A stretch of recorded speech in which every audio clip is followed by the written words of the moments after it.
Hi crafty friends, Candace Gillespie here with Candace's Canvases, and welcome back to my Masculine Valentine card series of 2018.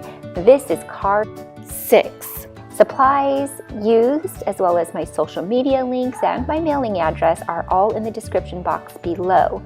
And before we begin, head on over to Facebook and visit my Facebook group page, Crafters Anonymous by Candace's Canvases, and join the fun. We're a small group now, but I'm definitely looking for people to share their projects and to just get that to be an active community of crafty people so we can share inspiration.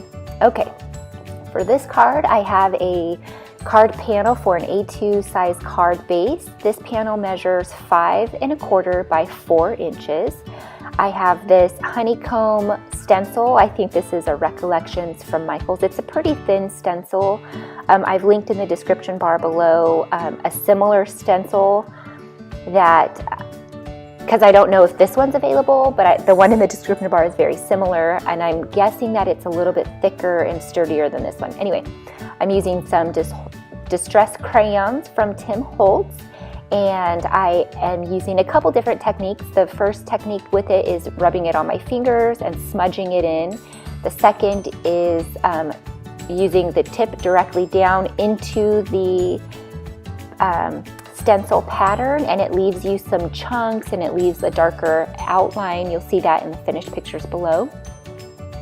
And then I'm wetting my finger and I am rubbing that in, and you can see both of them are very interesting, and both of the techniques are very interesting, and it just lends for diversity in your project, so I'm loving it. Now I'm using the orange and this aqua color and I've offset my stencil so that it's not I'm having trouble with my words, I'm so sorry. But I've offset it so that it's not, oh my gosh, I can't think of it. Do you guys know what I'm talking about? Anyway, okay.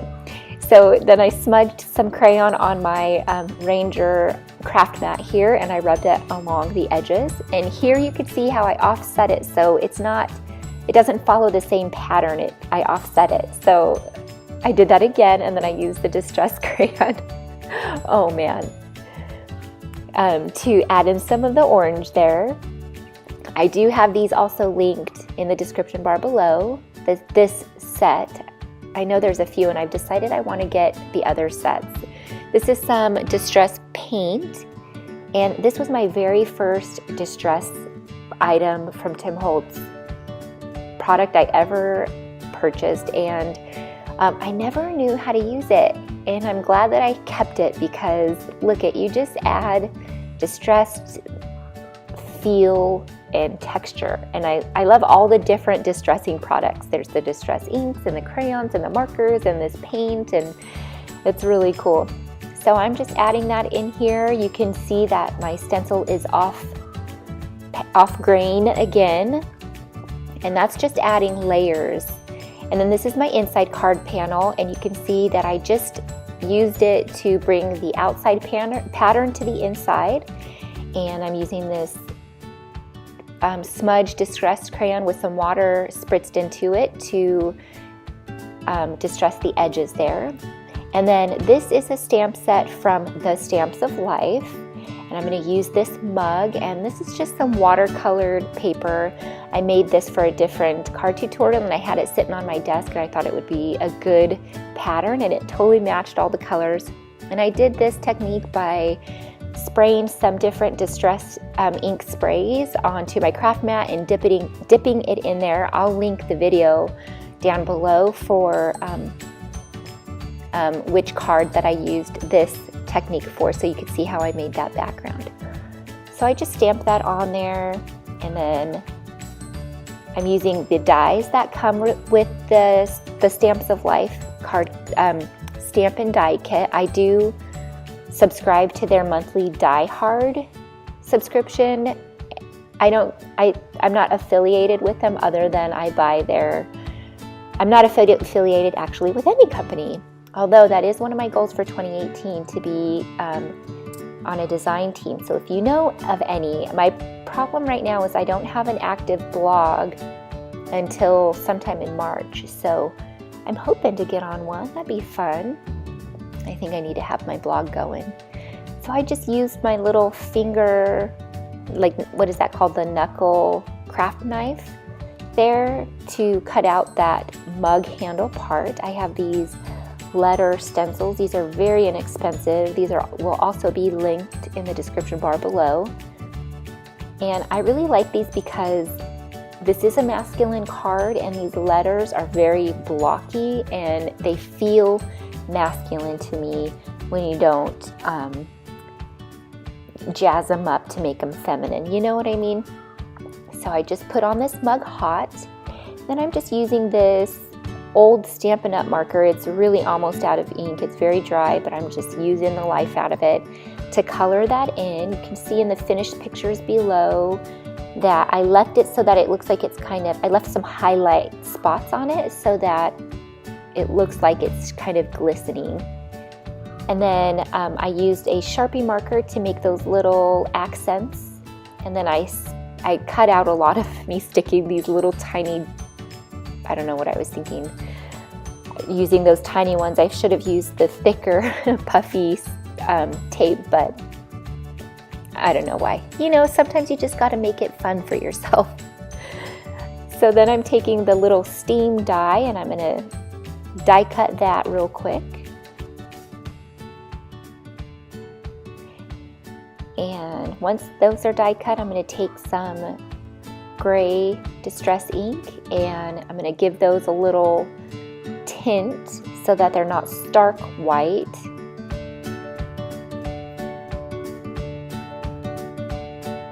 And then I'll just glue those on, kind of at the top. I do have to trim one down, but that's no problem. You just make it work, you know.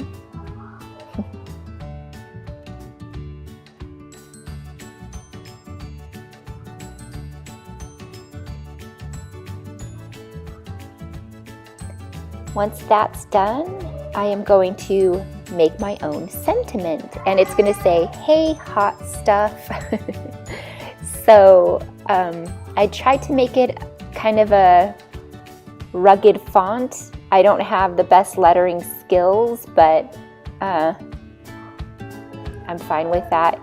You know, I'm okay with my own handwriting. I know not many people, there's a few people who don't like their handwriting, but I think that when you make handmade gifts, adding your own handwriting is a very special way for people when they look back on these gifts that you make them, because it's your own personal touch. So I'm just using some distress crayon and that same distress paint to kind of scuff up the edges here so that they're not stark white either. And I brought in the scrap brown cardstock to layer under these little words.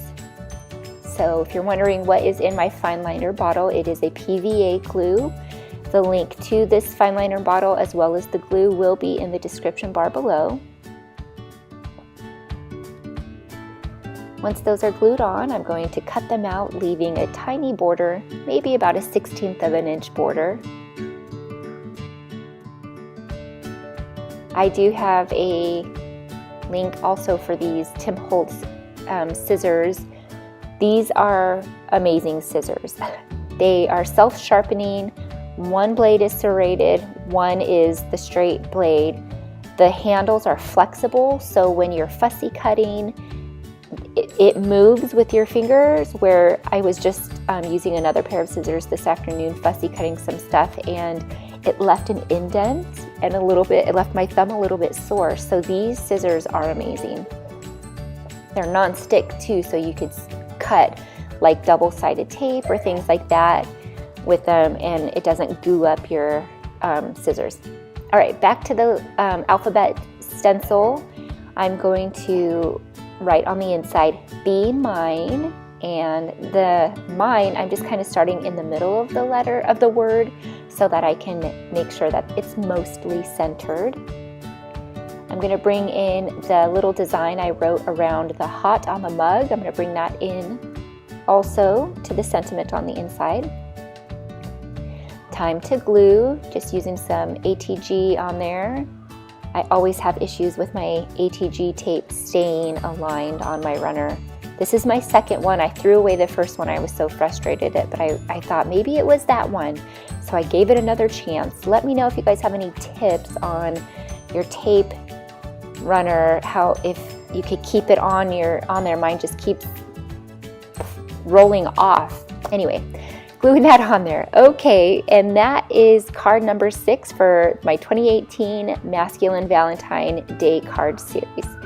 Wait, Valentine card series? Okay, thank you guys so much for watching. You are amazing, and I love each and every one of you, and you guys have a good day, and we'll see you next time. Bye.